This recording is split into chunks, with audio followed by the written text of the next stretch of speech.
What's good, YouTube? You already know Big Flocko with a convict's perspective, and I'm gonna smash, dash, slide on through with that little bit of energy.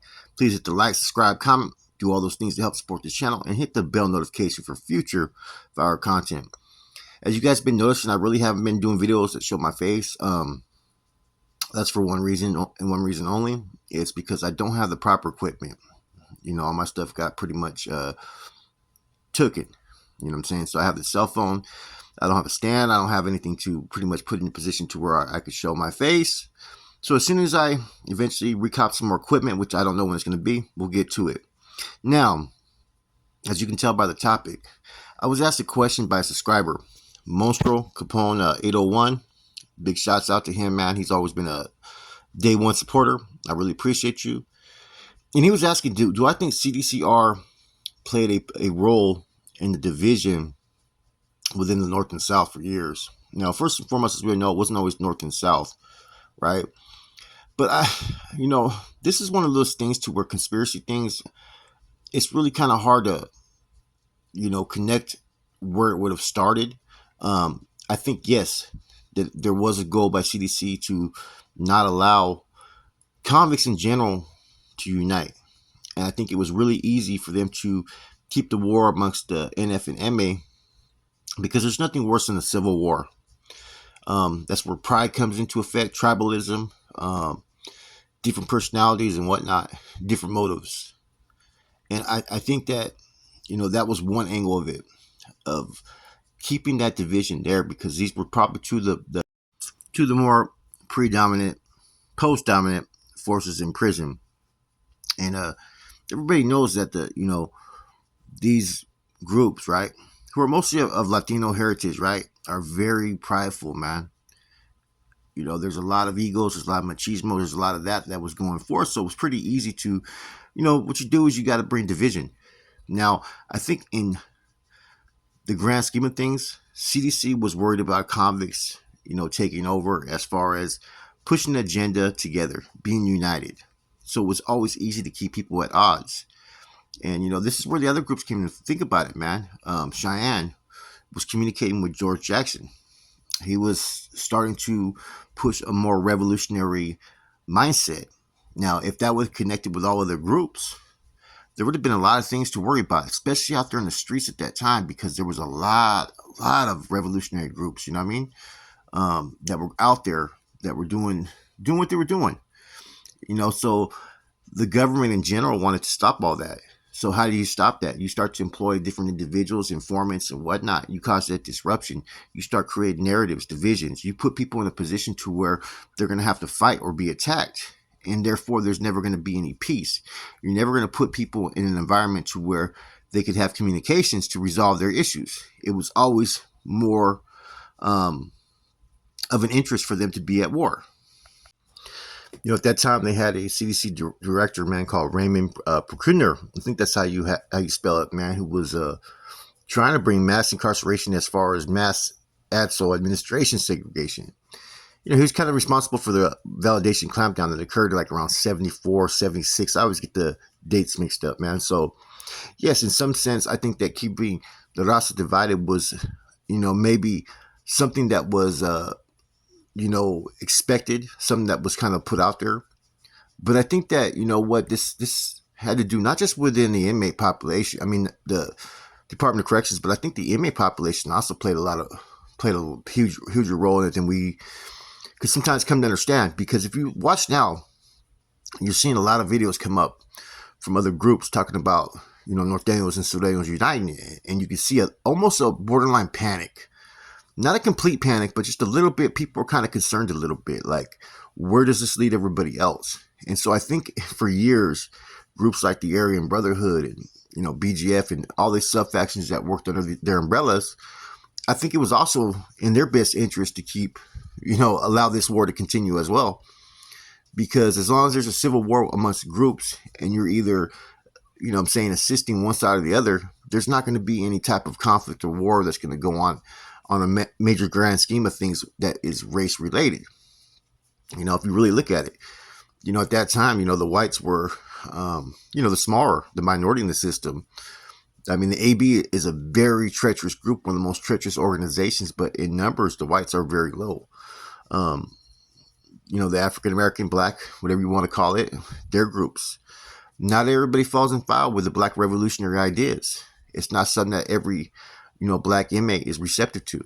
So therefore, it's kind of a lot harder for them to get all groups on the same page. So of course, these groups always had an interest for, not to be peace amongst the North and South. So as long as there was war, there was never that imminent threat that could have posed to, blacks or whites was not as much there. Look at it now. You have a lot more Northerners, Southerners, and whites who have pretty much putting forth the same kind of idealism behind the walls now. There's been a little bit of conflict at different locations lately with Northerners and blacks, believe it or not, in the system. High Desert, Folsom, these are all confirmed facts. So you see, I think anybody who has any type of foresight, who's a thinker, who's analytical, can see the potential damages or dangers that could occur from the North or South uniting. Now, at the time when all this was going on, it wasn't North or South. It was NFMA and then Associates. All that campaigning in North and South came later. Sometime around 76, 77 is when you start to see the push for the Norte Sur a little bit more. So that's my theory. Now, there's a channel that talks about a lot of conspiracy theories and a lot of things that he talks about. It does make sense sometimes, but sometimes it'll be so far-fetched as well that you got to take it with a grain of salt with anything, and pick and choose what you want to believe. There's been certain writings by certain people who work for the Department of Corrections who said that pretty much Raza Uniting at that time would have been the biggest threat to inmate safety as well as staff safety if that was to occur. And so that line of always having that division has always been, more so for the protection of the other inmates as well as staff. So, of course, they didn't want to see, mass unification and stuff like that. So it was always easier to keep them at odds. And yeah, I'm pretty sure that they had plans and stuff like that came in there to cause division. I mean, you had a IGI who said that he had several individuals that were working as informants that were giving the information. Now, as long as you have employed individuals like that, you can always have control over the inmate population and cause that disruption. So like I said, there's a whole lot of different, avenues you can go when you think about who was really feeding the fire between North or South. Was that more created along the lines of CDCR? I think that had to do with egos, though, more. And I think that when you see that, it's easy to run and just continue to create that separation, man. Ego has been the most dominating force amongst men in the system, is how you're viewed and the respect that you want. Respect is everything in prison. So these groups are always fighting and competing for who has the ultimate respect, who is looked at in a certain image of their whole group and collective. Now, I think after the end of all hostilities, the unification of inmates or convicts going towards common goals has kind of set the standard now for others that when they are feeling mistreated, that, hey, we got to put our differences aside for the common good. Now, 50 years ago, you couldn't do that because there was all kinds of crazy shit going on. People were getting fucking extorted, they were getting their cornhole took, and it was all about fucking whoever was strong. You were going to be the ones that were going to be able to survive. There was a lot of people who were weak. You know what I'm saying? I mean, there's a lot of people in today's prison communities would not have been able to last back in those days. It was a treacherous environment. Now, I'm not saying that the environment is not treacherous today, because, yeah, there's some killings going on in the prison system. But back then, it was all about you had to stand on your own 10 toes, be prepared for whatever. Now, I've been in certain institutions to where, yes, I have seen where the division was created by administration. I have seen to where there were certain things that were employed towards North Daniels in the 90s as an avenue to attack and suppress the efforts of what we were pushing, because we were pushing for equality and respect and having our rights behind the walls. That was one of our strongest pushes, and why we were united, and that we weren't going to take shit from nobody. And so that's when you started to see scenarios to where they would send you to a prison that the whole prison was no good. where it'd be maybe a 50-50 yard. There was no really SNYs yet during this time frame, but you had yards to where certain individuals had established it and they were no good, and basically they were complying with fucking whatever the other groups had expected for them. They were complying. Like Jamestown was like that. It was pretty much ran by fucking dropouts, but the dudes on the yards were active, the other guys. And see, they used to play with you and send you to those institutions knowing damn well a youngster's going to have to do what he has to do, or he's going to be fucking mind fucked by some fucking veterano who's no good. See, that's how people are catching validations, getting sent to the shoe, and now you're no longer a threat. You're in the back, and, that was another tool that they were using, was the validation process, to keep people off those lines and to keep people on those lines that they wanted out there. They wanted the dropouts out there. They wanted the degenerates. They wanted their informants. And so it basically played into their hands of how they wanted to run things, so I think, like I said before, man, I think that during that time frame, there may be some things that we don't know. We don't know if the federal government came in and intervened like, hey, we can't have these Raza groups unite because we don't know what type of fucking power they may have out there on the streets. Because a lot of these groups were in communications with different groups, like Vecermos, fucking SLA, and all these different groups that were out there that were pushing fucking, like I said, a revolutionary agenda, a radical agenda. And that's always going to be a threat towards the government. And so therefore, if they tie any of those groups into the prison groups, okay, let's cause this division. Let's cause this conflict. Let's cause this separation, And that's always been a means to attack people. Like I said, divide and conquer.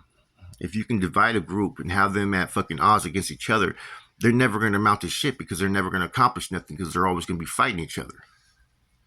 Right? And so as long as the North or South were always going at it, you didn't have to worry about the convicts communities coming together with the blacks and the whites and Asians and Mexicans and whatnot to go against the mistreatment, because everybody's already has their set rules, and there was so much fucking hate towards each other that there was no way you were going to overcome none of that. And like I said, I think a lot of these other groups, they may have not deliberately done it, but I think that they knew that it was in their best interest to keep this war going on between the North and South, or NF and MA, because if either group was to unite, that was going to be very dangerous. Because say what you want about, who could fight better, who does what. The Raza groups in general, they're the one group that will go for fucking brokes and have the numbers to do so. Right? And that's always going to be a fear factor. I was watching, I think it was the Prison Yard TV, and he was talking about blacks like to fight. They don't like to stick. Yeah, they'll stick, but there's those that will stick. They'll go for broke. Look at that Pelican Bay riot. There was about 6 dudes that formed that fucking little wall. They fucking fought their ass off, right? But there's a lot of dudes that as soon as the knives gets pulled, man, it's a whole different ball game. But within the Raza groups, that's what you're used to. You know what I'm saying? Going all out, all for nothing with that piece. Therefore, that makes you a fucking very dangerous fucking group. There's a reason why, the North and South were always the ones that were getting locked up in the shoe and validated as gang members, because they were viewed the most dangerous to go out there on those lines. The ones that were going to push that narrative, they didn't want out there. That's why a lot of the, black or African Americans that are in the shoe that are not validated as gang members that were doing indeterminate shoes were those that were violent, those that would fucking get off on correctional staff, those that would fucking file 602s, those that were called fucking jailhouse lawyers. You go to any shoe back then, there was always going to be that Africano that had priors for getting off with cops, being mistreated, and just being fucking targeted because he was a threat to the system. He wasn't a threat to the inmate population, but he was a threat to the correctional staff. What he may try to achieve, what he may be able to do out there, and what he may be able to unite. And so nowadays, man, with social media and with families being more involved, you can get things more done as long as everybody has that same traction, that same energy. The moment the energy falls off is usually when an issue is created in front of them and something happens. That's why it's real important for these convicts that are behind the walls that are striving for equality and being treated humane, right? Not to fall off course, not to look for these tactics, to look for these setups. Because they'll surely do it, man, just to cause a fucking stink and to cause issues, man. Because CDCR is really, they're afraid right now. They're afraid of all these changes. They filed hella lawsuits. Asker just lost that lawsuit about being locked up in the shoe for other reasons. And so they're known to have reprisal type of attacks, man. So once again, thanks to Monster Capone, 801 for the topic, man. I think we got to look at it from different angles, though, man. I think each group also had a fucking key part in this as well, whether it was deliberate or indeliberate. I don't know, you know. But you got to think back to what the thinking process was back then. There was a lot of political moves.